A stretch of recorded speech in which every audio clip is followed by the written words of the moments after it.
Muito obrigada, cumprimento a todos. Eu gostaria de falar sobre um tema federal hoje. É um tema muito importante, porque, em certa medida, até mesmo as manifestações de 2016 guardaram relação com esse tema, que é justamente a questão da prisão após a condenação em segunda instância.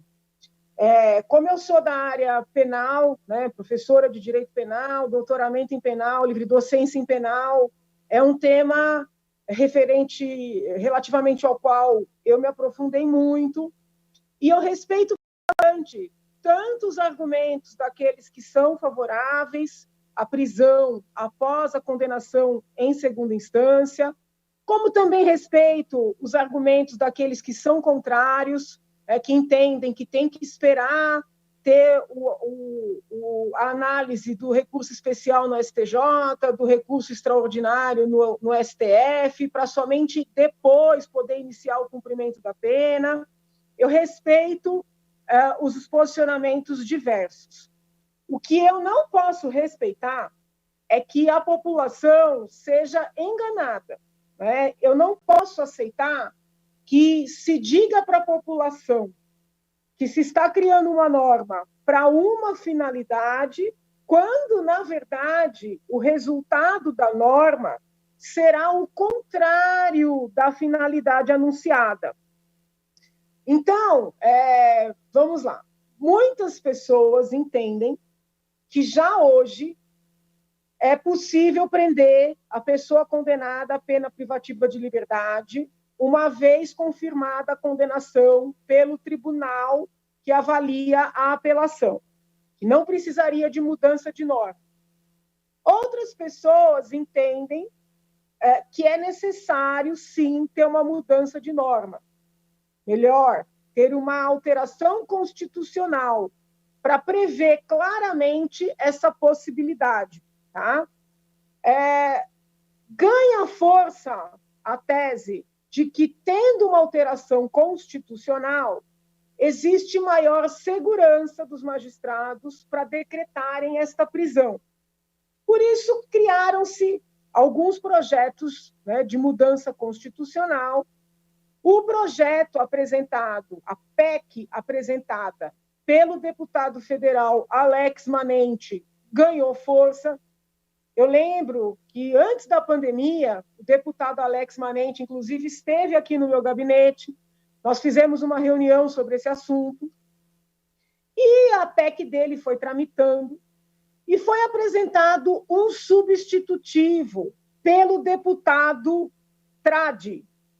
Como são dois irmãos Tradi, eu vou falar só o sobrenome, que eu sempre troco os irmãos.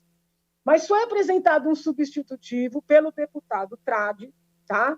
Alterando significativamente a proposta inicial, e este substitutivo ganhou força, ganhou muita força dentro do Congresso Nacional.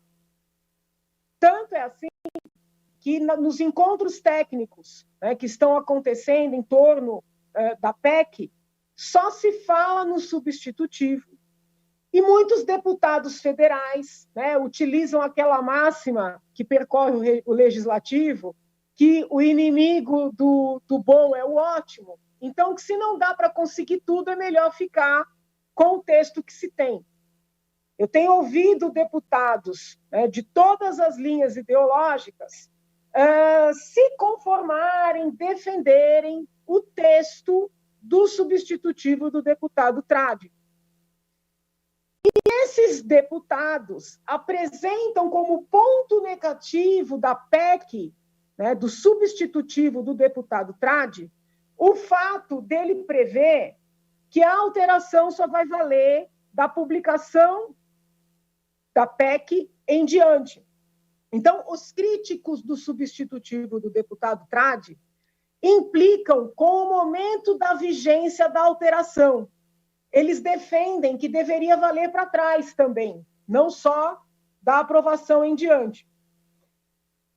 Data vênia. Essa é uma discussão de segunda importância. Porque enquanto os analistas se perdem, né, nesse debate, se deve mudar, se não deve mudar, se deve vigorar a partir do momento da publicação, se deve vigorar para trás, né? Está passando um jabuti de um tamanho que eu digo aos senhores que eu nunca vi na minha vida. E olhem que eu acompanho o processo legislativo federal desde a época que eu era estudante de direito, né? Porque eu sempre defendi na universidade que o jurista, aquele que se dedica ao direito, não importa em que papel, se é como advogado, se é como juiz, se é como promotor, se é como professor, se é como estudante, se é como pesquisador, que ele tem o dever de se debruçar sobre os projetos de lei, porque é muito comum, né, o jurista criticar a lei, mas se eximir de participar do processo legislativo. Então, eu tenho muita experiência, né, em acompanhar o processo legislativo e, infelizmente, já vi muito jabuti. É um termo não técnico, né? O que é o jabuti? Você apresenta um projeto que tem ali uma ementa dizendo uma coisa, só que o texto do projeto prevê outra. Muitas vezes o projeto tem alguns artigos muito bons, mas no meio desses artigos tem um parágrafo horrível. E não raras vezes, esse parágrafo trata de um tema diferente do tema que é anunciado e, pasmem, às vezes, esse tal parágrafo prevê o contrário do que é anunciado. Em certa medida, é o que está acontecendo no substitutivo apresentado pelo deputado Tradi, é o Fábio Tradi. Você tem dois Tradis. Esse substitutivo é o deputado federal Fábio Tradi, que foi apresentado no projeto originalmente protocolizado pelo deputado federal Alex Manente. Que jabuti é esse? Quando o substitutivo altera os artigos 102 e 105 da Constituição Federal, o substitutivo cria novas hipóteses de recursos ordinários. Se os senhores que estão acompanhando tiverem curiosidade, abram os artigos 102 e 105 da Constituição Federal. O artigo 102 prevê as hipóteses de atribuição de competência do do Supremo Tribunal Federal, do STF. O 105 prevê a competência do STJ, tá? Superior Tribunal de Justiça. Vocês vão perceber que esses dois artigos falam do HC, do mandado de segurança, no caso do 102, do recurso extraordinário, no caso do 105, do recurso especial. Pois bem, eles prevêem um recurso ordinário.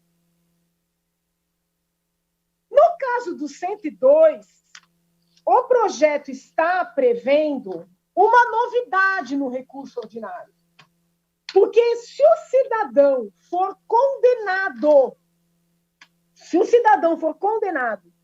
num tribunal superior, ele vai ter direito a um recurso ordinário para o Supremo Tribunal Federal.